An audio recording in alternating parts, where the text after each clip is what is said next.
more than anything, you don't think that somebody that's in a hospital is going to have this happen. Somebody that's trying to get better, that's just not how it's supposed to happen. You go and get help, and then you come out, and maybe then something bad happens, but not while you're in there. It just didn't make sense. This is a podcast for Kel. Kelly's inquest. Like everything else after Kelly died, things that should have been relatively straightforward ended up taking ages. The inquest was just the last in a series of things that had to be deferred because it had taken us 7 months to have a funeral, most of which had been taken up with a 6-month court case. Having said that, there was still a lot of evidence that had to be produced for the inquest that hadn't appeared anywhere else.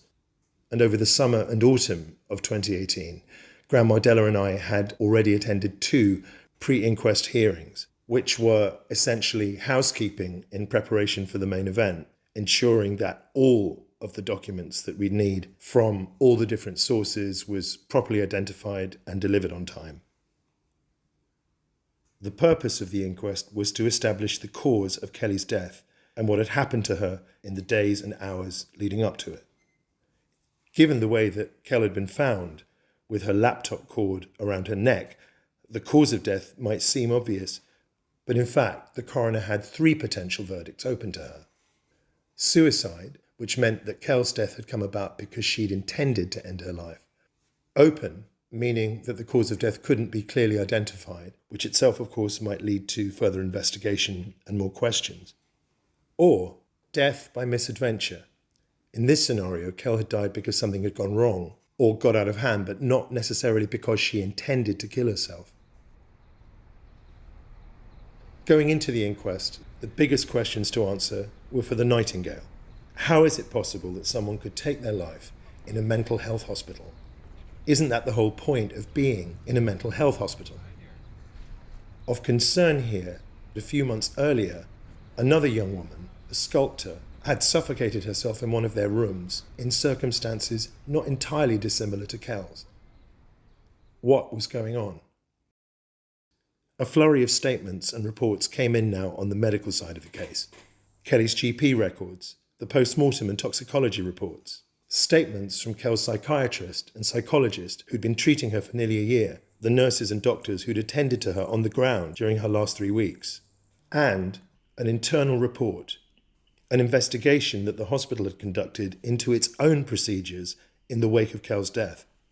What that report revealed was worrying. It turned out that in her last days, the nurses had been concerned about Kel. She'd been refusing treatment and she wasn't engaging with staff. Kel wasn't attending group therapy and she was generally very withdrawn. She was also spending a lot of time out of the hospital, breaking agreed curfews and going absent for days. The report revealed that the nurses on the ground had felt uncomfortable with aspects of the consultant's treatment of Kel, but they hadn't felt that they could voice their concerns to their higher-ups. They didn't feel that they would be heard. Going into the inquest then, there were a number of serious questions to be answered. Number 1, why was Kelly's laptop cable even allowed to be loose in her room so she could hang herself? Wasn't this an utterly obvious risk that any mental health hospital should be guarding against? This was an issue that had really angered Eddie, the young man who'd come round my house after Kelly died to tell me that she'd saved his life.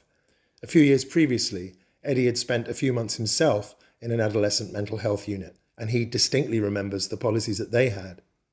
I was also angry with the institution. You mean in Newham, the place you were? No, where Kelly was. No. Oh, with the Nightingale, the hospital she was staying in. Right. I was very angry with the institution because I wasn't allowed my belt. I wasn't allowed my ring. I wasn't allowed graphite. I wasn't allowed anything that I could use to poison myself or kill myself or strangle myself or anything. And I still think she'd be alive to her day if she just had the time. What do you mean the time? The time. If she didn't have any luxuries like her laptop, her wires or anything like that. Anything. Like I hadn't, social media wasn't allowed because of the variety of illnesses in there. So imagine someone who's anorexic looking at Thinspiration on social media, or me hearing voices, looking at other people, how they dealt with their voices, and it isn't great because everyone ends themselves. It isn't an easy thing to live with, and the people who do live with it explain that it's a lifelong thing and you just don't want to deal with it. So social media was out of the question. While we watched TV, it was always supervised. There was always someone there. Everywhere we went, there was someone there. The lights on the ceiling were covered in this massive bolted-on bulb, so plastic things, so you can electrocute yourself. It was everything specifically designed to help. Doors opened both ways. The lights and knobs were specifically plummeted onto the wall, so you can't tie anything to them. Your bed sheets were fucking tightened together, and we had checks every 15 minutes during the night and day. I was very angry with the institution because I finally gathered enough trust in them to, have my belt on me, and I tried to kill myself that night again. But I was found because of the checks. I was angry because we wouldn't have had the chance. Well, said that she'd spoken to Kel just after she'd gone in, and the first thing they'd done is they'd put one of those plastic ties on her cables so she couldn't undo them, and she undid them straight away. It's a fucking zip tie. It's a zip tie. Can a zip tie stop you? The only way a zip tie can stop someone is if you're handcuffed by them with your hands behind your back, and even then there's a way. If you really want to hurt yourself, you're going to do it. And I think it's up to the institution that they were in to stop that. So the name that was censored there was Lisa's. Lisa's Kel's friend from the Cordon Bleu, and she's asked that we don't use her real name. And the conversation, obviously, that I was having with Eddie, we were having before Lisa had made that request. Lisa recalls speaking to Kel about the zip ties within a day or two of her going in. She had made a big deal about the fact that the nurses, I don't know what you guys call them there, we call them zip ties. They had zip tied her cords together. And she was just like, well, I took it out immediately because I need to be able to charge my computer. And I just, without a second thought, I went, oh yeah, that's a little bit ridiculous, without thinking anything of it really. Because she had made it clear to me when she wanted to convince you of something she could, and she had made it very clear to me that she didn't want to kill herself. And she was saying that she felt good and that things were improving, and even though it had been so hard, that she was hopeful. For the inquest, Lisa forwarded the WhatsApps that she'd had with Kel upon her admission to hospital. In those messages, Kel says that the cables that she'd untied had in fact been seen by one of the nurses, who then did nothing about it. According to this, the loose cable had been observed by a staff member. None of the nurses on the stand recalled having this interaction with Kel, but I have to say it doesn't sound made up to me. In fact, the records show that the laptop was re-zipped by a member of staff, so someone must have had to have seen it. But Kel then obviously undid it again. As a result of Kel's death, the hospital no longer permits patients to charge their laptops in their rooms. Charging cables are held at the nurse's station, and all battery charging is done there. Another discrepancy between the accounts of Kel and the professionals was about the diagnosis of borderline personality disorder, which Kel told me that her psychologist had recently made in her emails to me of March the 8th. I'd felt that this diagnosis was extremely unhelpful for Kel in her last days, seeming to confirm the side of herself that felt she was mad and incurable. But on the stand, at the inquest, her psychotherapist denied that he had made this diagnosis. It must be said that if such a diagnosis had been made, it would possibly have appeared in his notes, and there's no record of that. But we also know that Kel was in the most vulnerable period of her adult life when she said that the therapist had diagnosed her. She also confessed to me and others that she was deep into the internet, obsessively researching her condition. Plus, it was a subject that she'd spoken a lot about with James II, who'd individually felt that she may well have something like BPD. Plus, she told me earlier in her life that she thought her mother had it. Plus, when you look closely at the text of the mails that she sent on March the 8th, it's possible that all the therapist has really done has said he wants to put her in for the tests, and she's doing the rest of the work for him. As she says at one point, I'm convinced I really do have it. On balance, I'm inclined to think that Kelly was hunting it anyway, and she was taking things as diagnoses when they weren't. But there was another side to all of this. I'd been really surprised when I'd spoken with Lisa after Kelly died to discover that, although to me, Kelly had presented BPD as a kind of death sentence, to her, she'd spoken about it really differently. She presented it to me as an answer. She has an answer, and now it can be solved instead of oh, there's this thing that can't be fixed. She was saying, well, now that they have an answer, we can work on it. She was very, I think it was probably kind of a veil that she was kind of putting up for herself and for me, but she had this, I mean, but to the same extent, it was very superficial, the stuff that she was looking at too. She was watching movies about characters that had BPD, and I'm like, you can't really hear that and take it as what this is. It's just not going to be accurate. But at the time, I was like, wonderful, you've got an answer, you can work with that. She didn't share with me what she shared with you. It was very positive. It wasn't actually until this point, in January 2019, which would have been 9 months after Kelly had died, that I started to think about the different selves that Kel had shown to people. I don't want to be unfair to Kel here, because this discrepancy between what she told me and what she told Lisa could also be somewhat explained by the fact that she's writing to Lisa 5 days later, where she's had some time herself to adjust to and accommodate this potential diagnosis. I'm just saying that both Lisa and I were struck by the difference. I'm reminded of the conversation that Kelly and I had at the beginning of June 2017, where she's writing her script and she's talking about how her character presents her life to her friends. Does she feel a pressure to perform in front of her friends, like to make out everything's fine? Is she involved in sort of performing with her friends? Is she being honest with her friends? No, not about everything. She's honest, and but she makes it seem like everything's okay. For example, when she eventually sees her friends, or if somebody does come around, she's honest about the breakup, but she pretends that she's fine. She's over it. She's moving on. And why can't she confide in her friends? Because she's embarrassed about what and how she is. Kel had only met Lisa in the last 2 years of her life, beginning of 2016. And I wonder whether Kelly actually felt she could be more at her most normal in her relationship with Lisa.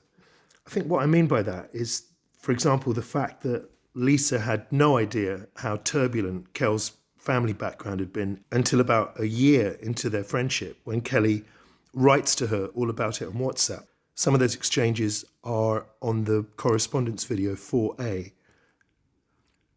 But it was only then, for example, that Lisa became aware that I wasn't Kelly's biological dad, but her stepdad, and there'd been this incredibly arduous journey to get to that stage.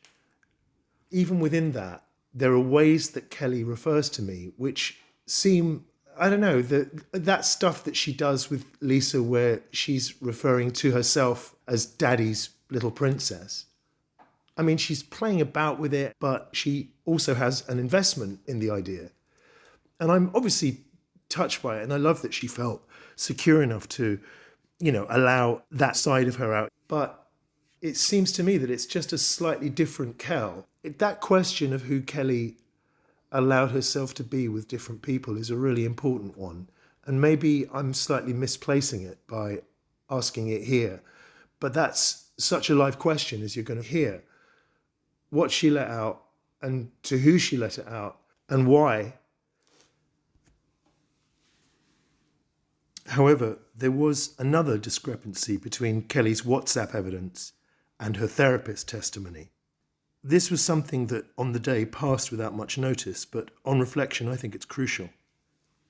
In the same thread about the zip ties, Kel also tells Lisa that because she's leaving the hospital so often, she often misses or can't take the medication she's supposed to take at the time that it's dispensed because she's not around.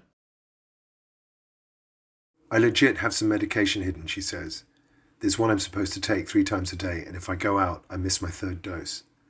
It's for anxiety, so if I end up out till mid-late evening, then I'm totally fucked and it doesn't help sobriety. I asked if they can just give me my midday dose to take with me, and they can't. Like, what the fuck? It's 1 tablet. I'm not selling it, and I can't overdose on that.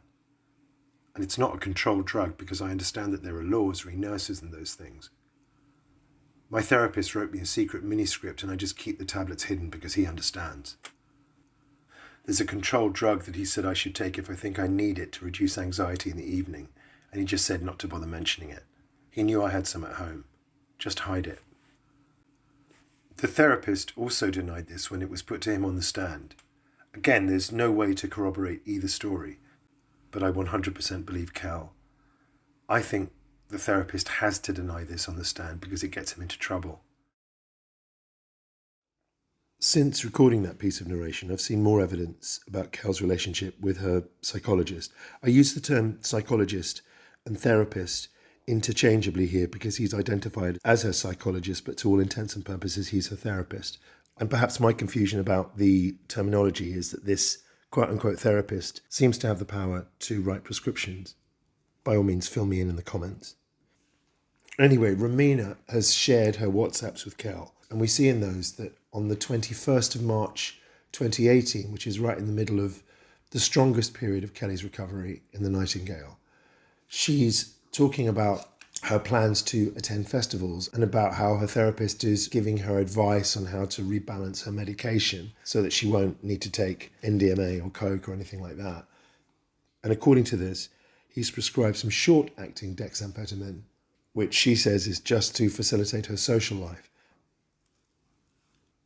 Now, I've no reason to think that what this doctor was doing was particularly unsafe. I mean, as you're going to hear, there's someone we're going to talk to who thinks this whole setup was unsafe as far as this prescription medication, etc., etc.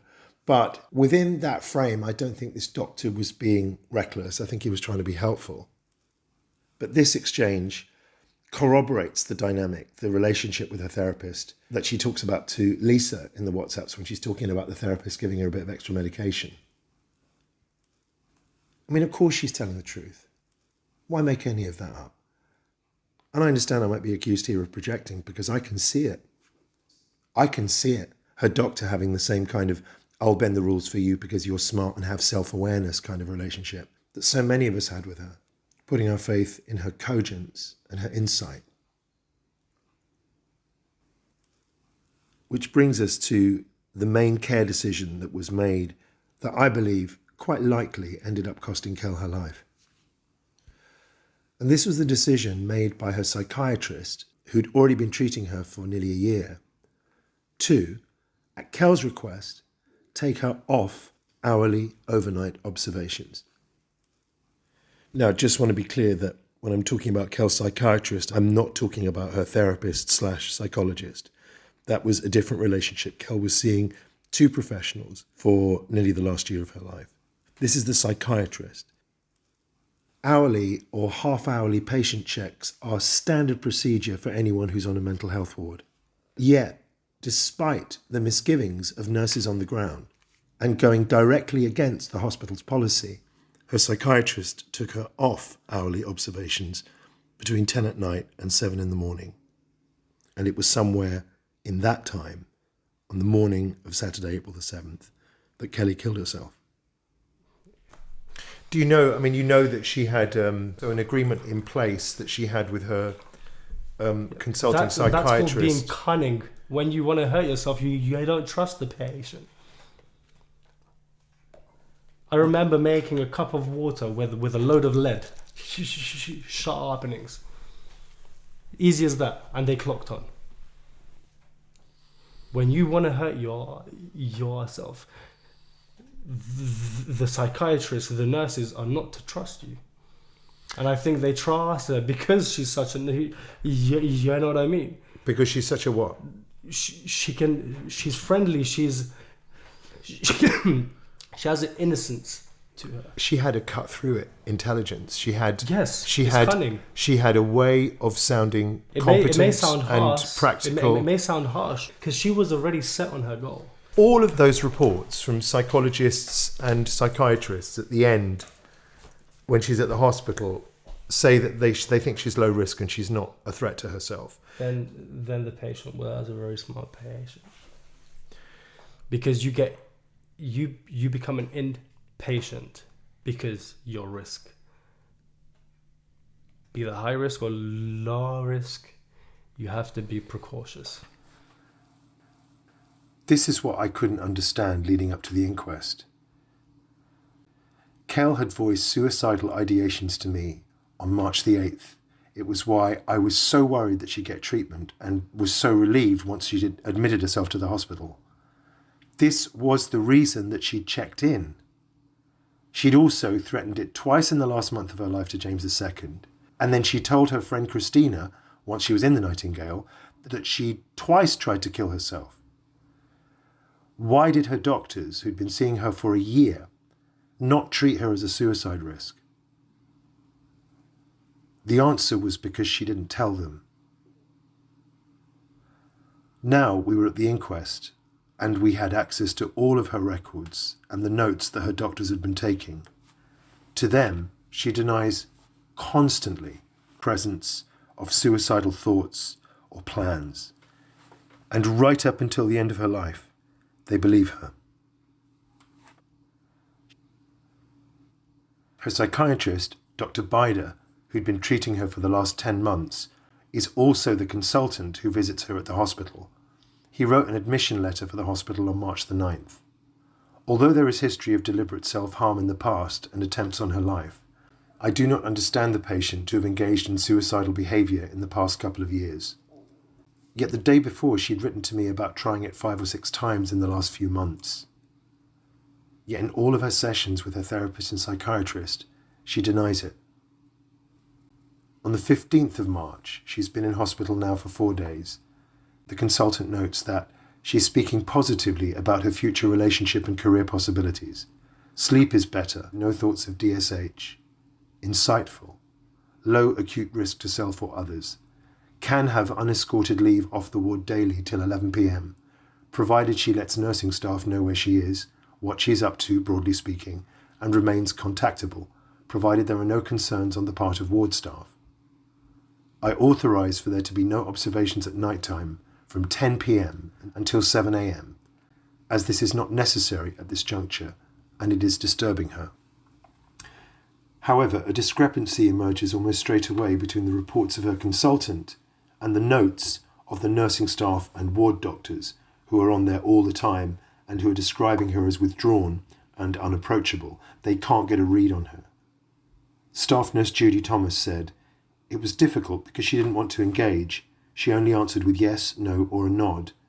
The only information about risk came from the responsible clinician who said he wasn't concerned. She was out for long periods, so it wasn't possible to get a real feel for her presentation." Charge nurse Anneli Methuko. Staff had concerns about her not attending groups, frequently going out, and returning very late. Staff were worried as she was under our care. Shot through the hospital notes are 2 very different Kels. In one, as perceived by the nurses and the doctors on the ground, Kel is withdrawn, uncommunicative. They can't get close enough to her to be able to make a diagnosis. But to her consultant, she's competent, communicative, forward-thinking. The consultant uses the very word that I'd use so often to describe Kel and drawn so much comfort from, insightful. But in fact, during her time at the Nightingale, as you'll hear, Kelly breaks all of her promises around curfews. She stays away for several nights where they can't track her down. She attends group therapy once, I think, in the whole time she's there. From the hospital notes on the 24th of March, Kel's been there nearly 2 weeks, and she's going into her last fortnight alive. She presents as dismissive of staff and is irritable when approached. She spends the day in her room sleeping. In the evening she orders food, but when they search the delivery bag, according to the notes, she doesn't take it well, slammed her bedroom door and locked herself inside. The nurse who wrote that report also included the text of an email she'd sent to the consultant, reiterating that Kel had not been attending groups or engaging with nurses, and informing the consultant that she'd returned at 2:45 a.m. with an alcohol reading of 0.8. She further told the consultant that Kel had, that morning, refused all prescribed medication. The nursing team are concerned about her safety, and we would like your advice on how to proceed from here. The consultant's reply, I am not concerned about her safety. Let her rest in her room. I will speak to her by phone later this evening. The comment made by the internal investigation says simply, complacent. Staff nurse Judy Thomas. She was going out, not returning by the agreed time, not responding to calls, not coming back at all. She was our patient, but we didn't know what was happening. We didn't know what the risks were. Staff nurse Noelia Sanchez Rocamora. If someone is in hospital and you can't assess her, you don't know what the risks are. I wasn't concerned she was at risk of suicide, but I simply didn't know the risks. The internal investigation was critical. The staff simply did not know and were unable to judge for themselves if there were risks and what those risks might be. This was a care delivery problem. Nursing staff were too reluctant to forcefully challenge what they saw as significant care issues, ascribing too much power to the consultant alone. On the 26th of March, Kelly's symptom profile is unpredictable and very variable mood with several periods of low mood for a few days at a time each month. The internal report notes this seems to be the first mention of this. But also, on Kelly's mental state examination that day, there are no thoughts of deliberate self-harm or suicide, and she's not agitated. She remains a low risk of harm to herself in the acute term. The internal report notes this seems complacent in contrast with the symptom profile. What this boils down to is that her consultant, who's been treating her for nearly a year at this point, is observing concerning symptoms, but he's minimizing them. Why? It was the consultant who was under the most pressure at the inquest. Not only had he minimized and perhaps been complacent about the symptoms that were being reported elsewhere in Kelly's notes, he also broke the rules. He went against the hospital's hourly observations policy. He suspended it for Kel. So this guy came with his own lawyer. But now, on the stand at the inquest, as the coroner took the doctor through his statement, and he took questions also from our barrister, and he justified why he'd made the choices he'd made, there's no doubt that he chose his words carefully. But as he described the reasons that he had done what he'd done, the basis on which he'd made his decisions weren't medical so much as intuitive. They were based in his subjective assessment of Kel. So this doctor had been the person who'd diagnosed her with general anxiety disorder the previous May and had prescribed Kelly's anti-anxiety medication. But something that's very notable about his reports, as well as the therapist notes, is the extent to which both doctors accept Kelly's presentations more or less on faith, or, perhaps more to the point, they don't really see a crack in the presentation. They take Kelly at face value.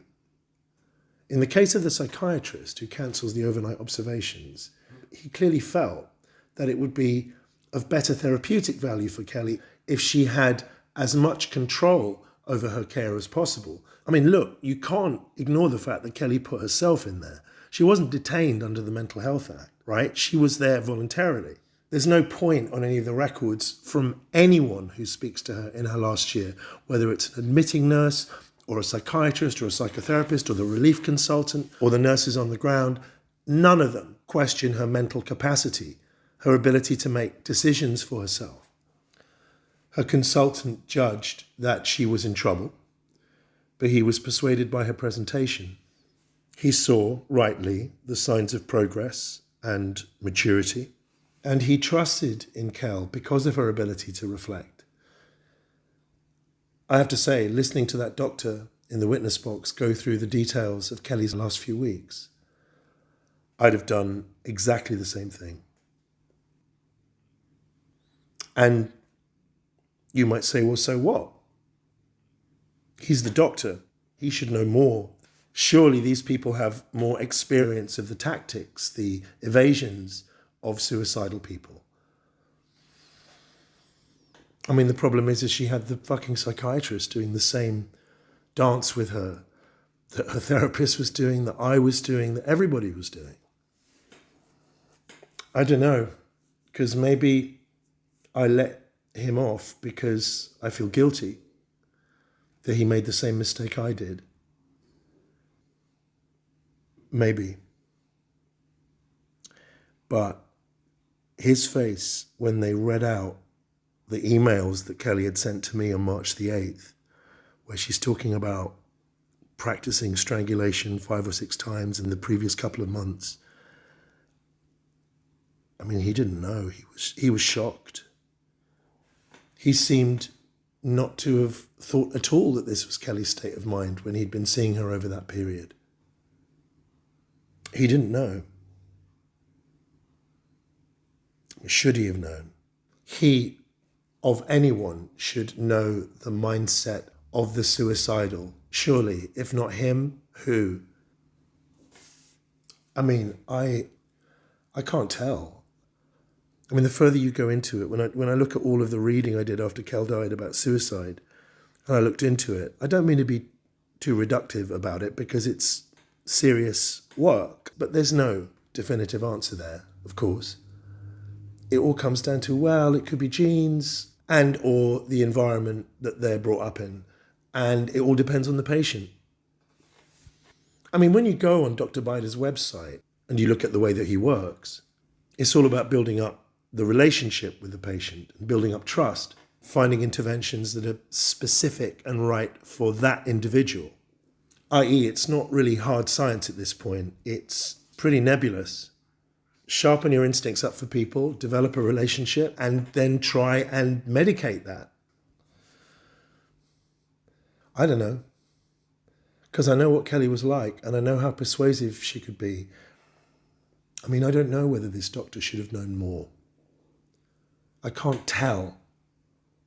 But I need more than that if I'm going to sue someone. As I always go back to it, like, to me, Kelly was a one-off, so I never knew anyone like her, and my investment in her made me want to believe her. And you think that people who aren't involved, people who are more dispassionate, you just assume that they will know more. They'll be able to spot more signs than you. And of course, it throws the ball right back in my court, because the weird part of this is that it turns out that I knew more than the doctors did. My faith in Kelly was that she would tell the consultants the same things that she told me. And I assumed that the doctors were in a better position to deal with this than I was.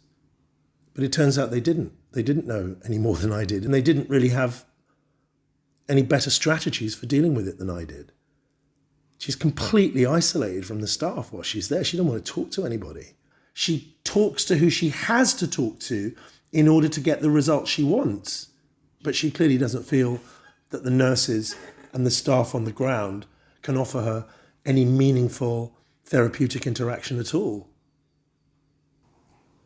I use the term psychiatric survivor to describe my experiences, and I kind of think a lot about she'll never get to call herself that, because she didn't survive psychiatry, definitely I feel like it was a major factor, and especially as she, died within psychiatric care. This is Zev. We haven't heard from Zev before, but he's one of Kel's closest and oldest friends. They met in June 2009, when both of them were 14. The place they met was Simmons House, the adolescent mental health unit where Kelly had been placed after social services had taken her out of her mum's care. Those events are discussed in episode 3, and if you want to know more about Zev and Kelly's friendship and how it developed, listen to the supplement that accompanies this episode, part 12A. Zev was someone who Kel had mentioned often. I knew who he was and how they'd met. But Zev was also off the scene quite a bit. So I knew they had a strong bond, and his name would crop up from time to time when Kelly spoke about her old friends. Zev's angry with mental health care. He thinks more than us being ill, it's the system that pathologizes us, or at least exacerbates our sense of distress. One of the core things that happens when you sit down with a psychiatrist, they'll say, okay, so what's wrong with you? And this is, I think, one of my big problems we have with how we deal with mental health is, and this is the mystification of it, we go, oh, it's an illness. Well, who deals with illnesses? Yeah. The doctors and the professionals. No, we're now in a kind of epidemic of particularly young women who think, oh, once I found out I had ADHD, it all kind of like made sense. And we don't look at a huge amount of pressures they're under as much as we kind of just, oh, it's a deficiency within me. I mean, borderline personality disorder in particular is just like a diagnosis that is just like predominantly kind of, I think like 90% is kind of just like women, and it's incredibly like stigmatized, and any kind of just like, yeah, part of the criteria is like inappropriate anger, but when it's just like people with that diagnosis tend to have had, you know, very good reasons to be angry. Right. The relief people feel when they have a diagnosis, because then they kind of feel just like, oh, it's because I have like an illness. Right. But then it then goes on to kind of just like, yeah, then you kind of like then take on that kind of just like identity as someone who's not well, has these like particular struggles, or decontextualizes the struggles. Like there are many reasons why kind of like, and some of that isn't necessarily just the things that kind of like Kel's been through, but kind of like the culture that we kind of like live in, that is kind of that values kind of just like high productivity. So one of the key understandings of ADHD is what's known as executive functioning, which is like planning, time management, organization, and emotional regulation. And, you know, just like in the literature, it's all thought of as a neurological structure in the brain, rather than kind of like a set of kind of like late capitalist value systems, you know, executive functioning. So like the ultimate way to be is like, as you know, a businessman, and that's the kind of like ultimate kind of like neurological way of like functioning. And rather, so it's not a structure in the brain as much as it is a set of values. And if you kind of just like don't measure up to these rigid set of values, then you're deemed as, when there's the idea of kind of like the, you know, the dopamine imbalance is sketchy at best. Like it comes from stimulants increase dopamine, therefore people with ADHD have low dopamine. So it's pretty much the same as saying just like, oh, alcohol makes people less socially anxious, therefore social anxiety is caused by a lack of alcohol in the brain.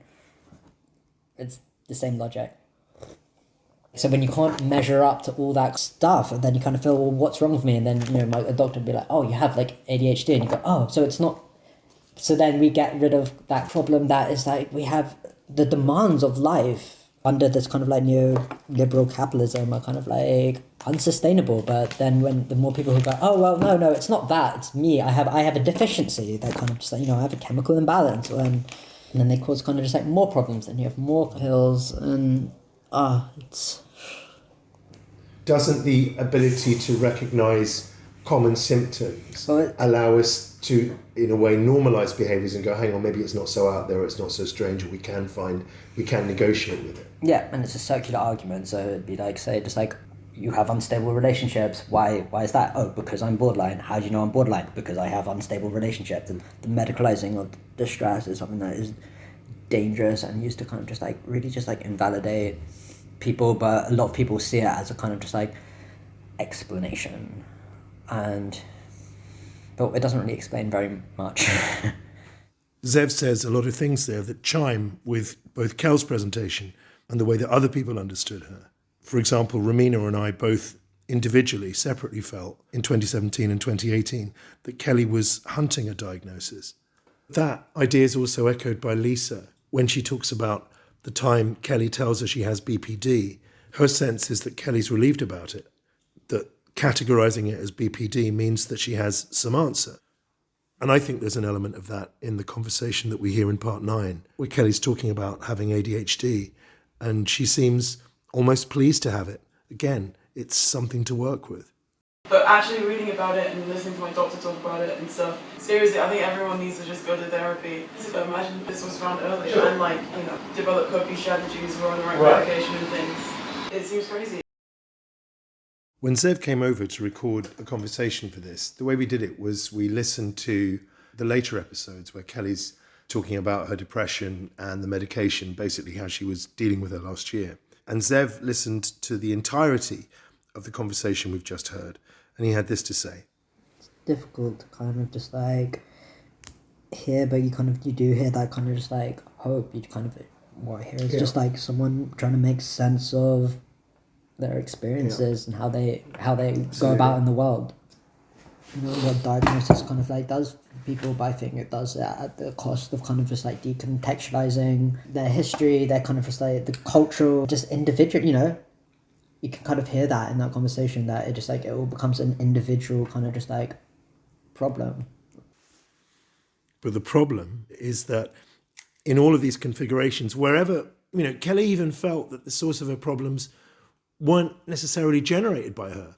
She felt that the abuse she suffered as a child had imprinted on her in lots of ways and caused her now, in the present, to behave in ways that she couldn't control.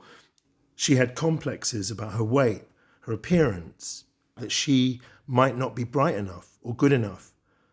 Many of us have those, but these manifested strongly in her in the form of eating disorders, an obsession with weight loss, desperate insecurities in her relationships, crippling inertia, endless feelings of anxiety and dread. But even though she ascribed the cause of her problems to an external force, she still took on the pathology. She felt that this meant that she, Kelly, was ill, that it was she, despite whatever had happened to her, who needed to be able to do the things she had to do. And if she couldn't do those things, it meant that she was at fault. But then the general anxiety of like, this kind of stuff always happens, you know, what the fuck is wrong with you? You always go through this and you know what happens and why do you keep doing this and like all of that stuff. I knew obviously there was some kind of pathology because, or whether or not it was, I don't know, depression or whatever, why the fuck can I not do the things that I know that I'm supposed to be doing? Right.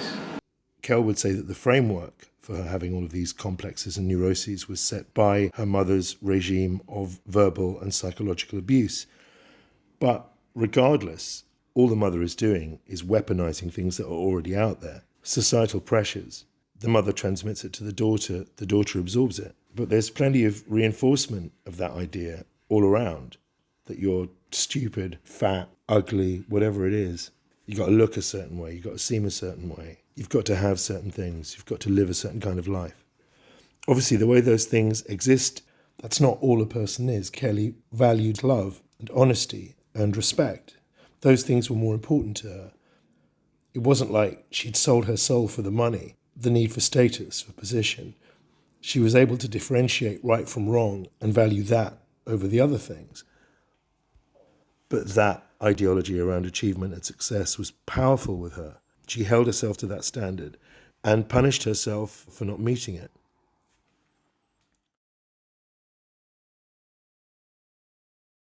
At the inquest, the toxicology report showed that Kelly had been found without any drugs in her system. That means that drugs hadn't been a factor in the sense that she might have overdosed on something or been on drugs when she did it. But there weren't even traces of the medication that she'd been taking. There was just nothing. When I shared that fact with Zev, he became concerned.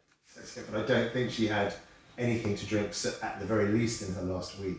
But she had no drugs in her system whatsoever at the time of her death, which is something that Okay, that because she was on medication, and so she stopped taking it. She refused it. Medication withdrawal is absolutely a huge factor, that may be something that was just like missed during kind of just like a lot of this, because that, you know, if the toxicology report showed nothing in her system and she was taking various kind of like psych drugs, and I, you know, this is something that I've been through. In fact, if we look back through the hospital notes, we see that the last time Kelly took any of her prescribed medication was on the morning of the 29th of March, 10 days before she died. The 29th of March is quite an important day because it's from that date that the hospital lose touch with her completely for 5 days, and it seems that the circumstances around her start to deteriorate. So on the 29th of March, Kelly leaves the hospital for an appointment and then says she's going to drop back to her flat to collect some clothes. However, for the last few days, she's been complaining of stomach trouble after what she thinks is food poisoning, having gone out to dinner with Ollie on the evening of the 25th of March. The hospital have given her a drug called metoclopramide to help her deal with the nausea. And in fact, looking at the notes, it seems likely that Kelly's twitching face, which she reports to Romina later on the 1st of April, may well have been a result of her either using that drug or having come off of that drug in the previous few days.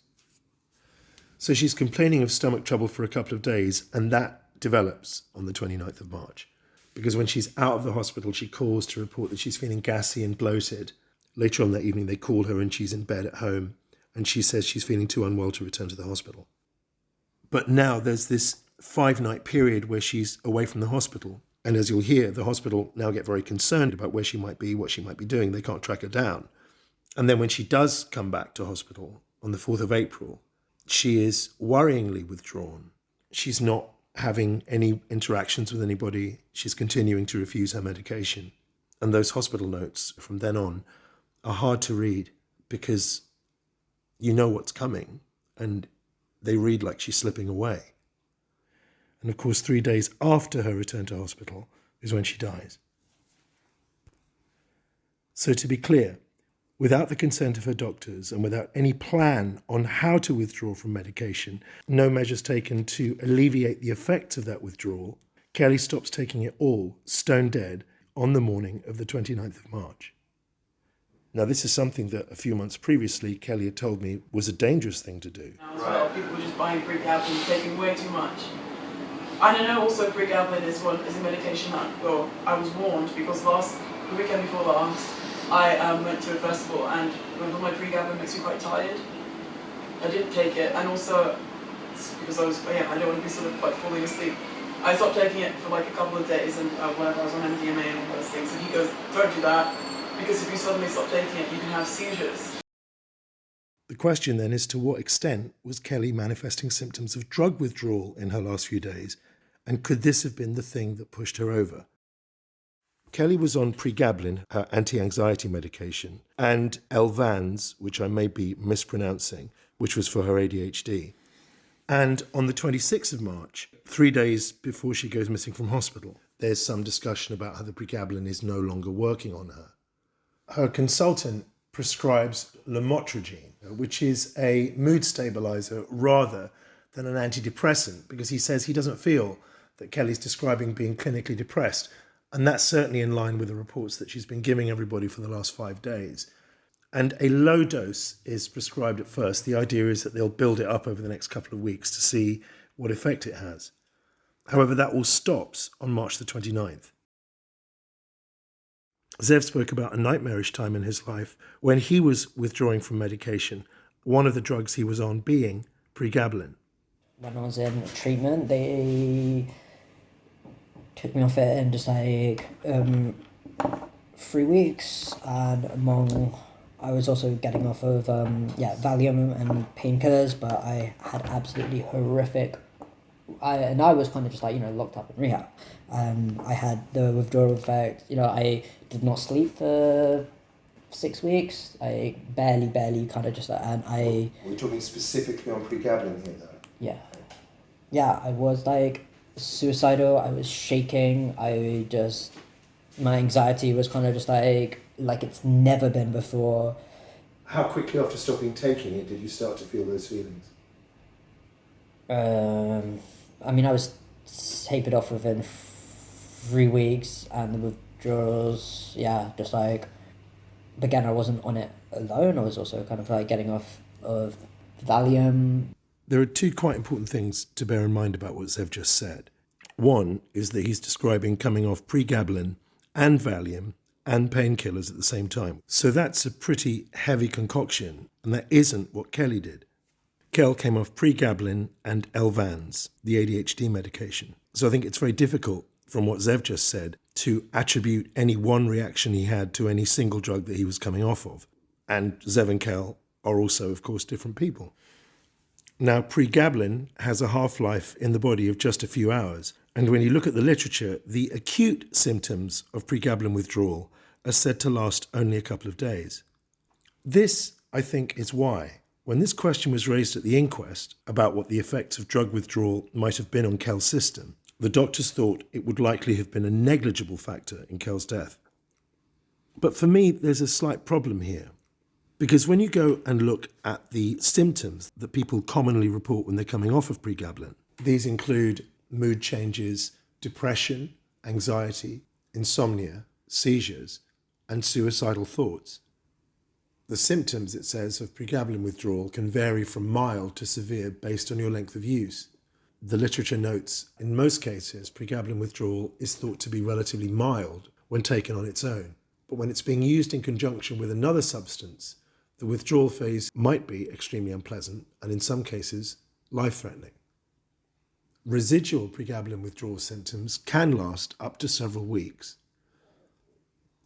Now, I don't want to get involved in too much straw clutching here, because Kelly had serious ideations of suicide whilst she was on pregabalin.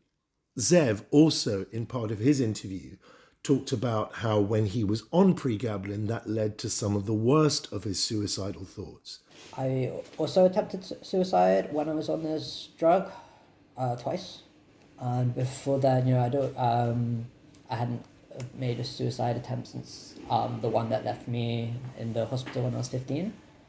So do you feel that pregabalin was associated with your wanting to kill yourself? One of the factors. It's an anti-seizure and also just like a nerve pain killer. So psychological or mental effects of it is something in between, taking a Valium and taking a painkiller. When they kind of do the research of the kind of like how the medication kind of works, they said, people in the first 6 weeks, they go, yep, lots of improvement. And then from there, people's mental states tend to kind of just like deteriorate, and people tend to kind of just like develop agoraphobia. So that would connect to things like not being able to go out and things like that, wouldn't it? Yeah. Kelly did exhibit symptoms of growing social anxiety in late 2016, going into 17, just after she moved into her new flat. Now, those reports predate her beginning on pregabalin, which she started in March 2017, but it's undeniable that towards the end of 17, those anxieties multiplied and she developed agoraphobic tendencies. Very, very often, she couldn't face leaving the house. And in early 18, while she was on pregabalin, she began experimenting seriously with suicide.